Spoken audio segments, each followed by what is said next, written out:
కార్యక్రమం పెట్టుకున్నటువంటి సందర్భం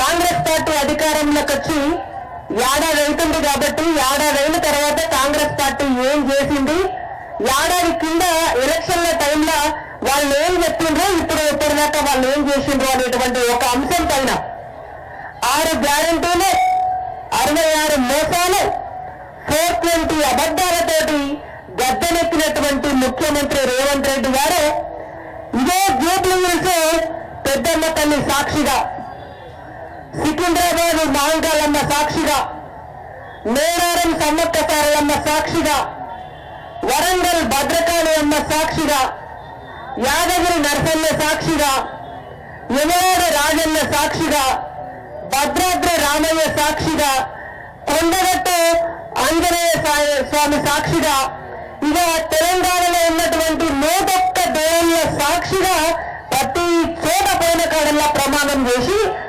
నేను అధికారంలోకి వస్తే, నా పార్టీ అధికారంలోకి వస్తే ఇవన్నీ చేస్తా అని చెప్పి మన ముందట 6 గ్యారెంటీలు 66 హామీలు 420 అబద్ధాలు చెప్పి గద్దెనెత్తింది. ఏడాది అవుతుంది.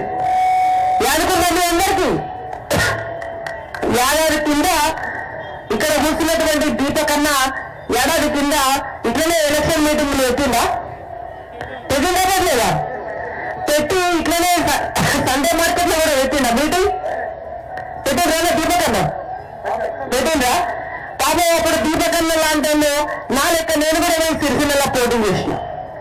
నేను పోటీ చేసినప్పుడు అందరూ ఏమనుకున్నారంటే భారతీయ జనతా పార్టీ వస్తే ఏమన్నా చేస్తుందో చెయ్యదో, కాంగ్రెస్ పార్టీ అధికారంలోకి వస్తే రేవంత్ రెడ్డి గారు కాంగ్రెస్ పార్టీ ఇతర నాయకులందరూ కూడా ఇదో వీళ్ళు చెప్తున్నటువంటి గ్యారెంటీలన్నీ చేస్తారు కావచ్చు అని చెప్పి నమ్మి ఓటేస్తే ఆయన పెనం మీదకెళ్ళి పోయిన పడ్డాయి. 6 గ్యారెంటీలలో ఒక్క గ్యారెంటీ కూడా ఏడాది పూర్తయినా సరే ఈనాటి వరకు కూడా నెరవేర్చని, కొంచెం కూడా భయం లేకుండా బాధ్యత లేకుండా ప్రజలకు తిరిగి తిరిగి మళ్లీ అబద్ధాలు చెప్తున్నటువంటి ముఖ్యమంత్రి ఎవరన్నా ఉన్నారయ్యా అంటే నిజంగా ఏడు ఆంధ్రప్రదేశ్ లో కానీ తెలంగాణ రాష్ట్రం వచ్చినాక కానీ ఇటువంటి ముఖ్యమంత్రిని అయితే నేనైతే పొడిగేయలేదు. మళ్ళా ముఖ్యమంత్రి ఏం చెప్తారయ్యా అంటే కిషన్ రెడ్డి గారికి భారతీయ జనతా పార్టీ నాయకులకు తెలంగాణలో ఏం పని, మీరు గుజరాత్ కు పోండి అట. గుజరాత్ కు ఎందుకు పోతారు కిషన్ రెడ్డి గారు?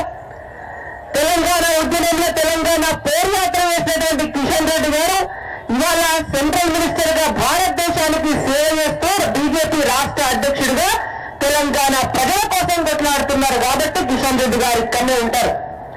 అయ్యా రేవంత్ రెడ్డి గారు మీరు పోవాలి.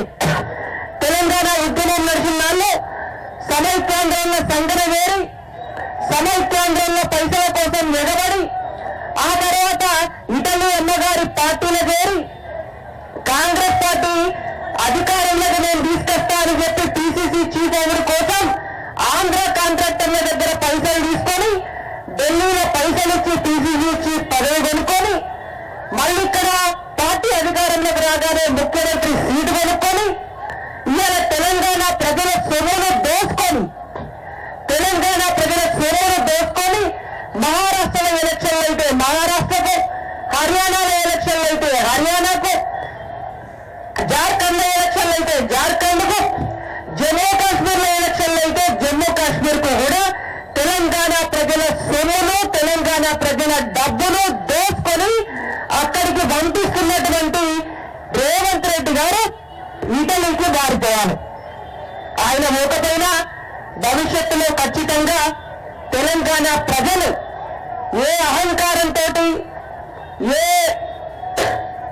దొరకనంతో తెలంగాణ ప్రజల్ని అవమానపరిస్తే కేసీఆర్ గారిని ఇంటికి పంపించిండ్రో అదే తెలంగాణ ప్రజలు ఇంత మోసపూరితమైనటువంటి దోపిడీతో ఉన్నటువంటి రేవంత్ రెడ్డి గారిని కూడా వారి ప్రభుత్వాన్ని కూడా ఖచ్చితంగా ఇంటికి పంపించేటటువంటి రోజు గ్యారంటీగా వస్తుంది. 6 గ్యారంటీల పేరు చెప్పి మా అక్కజల్లందరినీ కూడా మోసం చేసేది. ఒక్కొక్క మహిళకు 2,500 రూపాయలు ఇస్తామని చెప్పింది. ఈ ఒక్కొక్క యువతకి కాలేజీకి పోయేటటువంటి వాళ్లకు స్కూటీలు ఇస్తామని చెప్పిండ్రు. ఈనాటి వరకు ఒక్క యువతకి ఇయ్యలే. ఒక్కొక్క ఆడపిల్లకు పెళ్లి చేసుకునేటప్పుడు తులం బంగారం ఇస్తామో, 1,00,000 రూపాయల కళ్యాణ లక్ష్మి ఇస్తామో అని చెప్పిండ్రు. ఈనాటి వరకు ఇయ్యలే. మహాలక్ష్మి మహాలక్ష్మి మహాలక్ష్మి అని చెప్పి నిండా ముంచినటువంటి పార్టీ కాంగ్రెస్ పార్టీ. ఇది పోయినాక గృహలక్ష్మి పథకం, ఇంకో పథకం. ఒక్క ఆడబిడ్డను కూడా కందల్లో నీళ్లు రానివ్వలేను. మా ఇందిరమ్మ తల్లి సాక్షిగా చెప్తున్నా, మా సోనియమ్మ తల్లి సాక్షిగా చెప్తున్నా, మా ప్రియాంకమ్మ తల్లి సాక్షిగా చెప్తున్నా, ఇక్కడ ఉన్నటువంటి మా అక్క జిల్లాలందరికీ కూడా ఇల్లు ఇస్తా, నేను ఇందిరమ్మ ఇల్లు ఇస్తా, మీరు మంచిగా పోయి ఆ ఇళ్ళల్లో ఉండాలి అని చెప్పి ఈనాటి వరకు కూడా ఒక్క ఇంటికి కూడా ముగ్గు వేయని ముఖ్యమంత్రి రేవంత్ రెడ్డి గారు. ఆయన పోవాలి ఇంటలికి. ఇంకోటి కొత్తది రైతు భరోసా. ఆనాడు ఉన్నటువంటి ప్రభుత్వం ఇచ్చే పైసలు రైతులకు సరిపోతలే. నేను అధికారంలోకి వస్తే ఇక్కడ ఉన్నటువంటి రైతులందరికీ కూడా మనిషికి 15,000 ఎకరానికి ఇస్తా, రైతు కూలీలకు మనిషికి 12,000 సంవత్సరానికి ఇస్తా, కౌలు రైతులకు ఎకరానికి 15,000 మనిషికి ఇస్తా అని చెప్పి 10 పంటలకు 500 రూపాయలు బోనస్, ఒక్క క్వింటాల్కి ఎక్కువ ఇస్తా అని చెప్పి రైతులను నిండా ముంచినటువంటి పార్టీ కాంగ్రెస్ పార్టీ.